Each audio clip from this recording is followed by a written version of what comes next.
Привет, друзья! Преждевременная смерть Короля Ночи в третьей серии 8-го сезона на данный момент является наиважнейшим событием, не побоюсь этого слова, всего сериала. Но это самое событие во многом может быть далеко не столь однозначным, как кажется на первый взгляд. Не в смысле того, как Ария мочканула главного иного, это и так все видели. Постараемся докопаться до смысла происшедшего. Например, рассмотрим сам кинжал, которым орудовала Ария. Интересное кино получается. Кинжал, которым был убит Король Ночи, не просто кинжал из валерийской стали, пускай даже с рукоятью из драконьего рога, отделанный золотом и каменями. Этот клинок имеет долгую историю, причем настолько долгую, что трудно даже представить. Как оказалось, изображение этого кинжала ранее проскакивало в эпизоде, когда Сэм Тарли ищет информацию о драконьем стекле в тайной книге, древнем манускрипте, украденном в тайной секции Цитадели, куда доступ ограничен.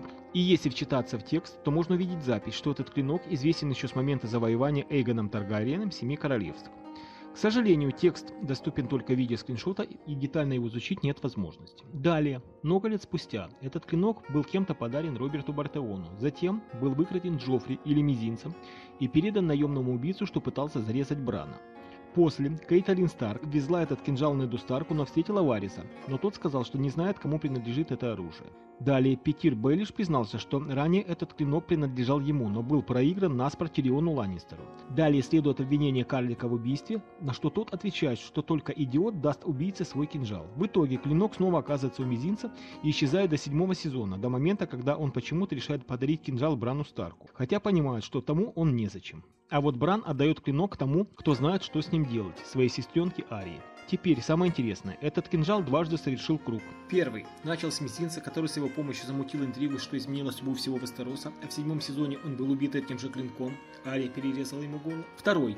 В 1-м сезоне этот клинок чуть не отнял жизнь у Брана, и в 8-м сезоне с его помощью жизнь Брана была спасена, якобы и жизнь всего человечества в мире Игры Престолов.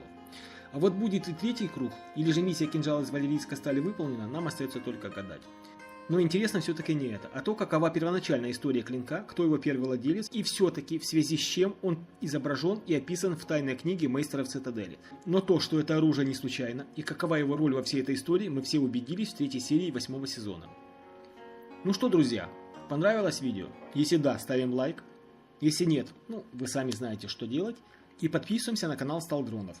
Если вы еще не подписаны, вам все равно, а мне приятно. Спасибо, удачи.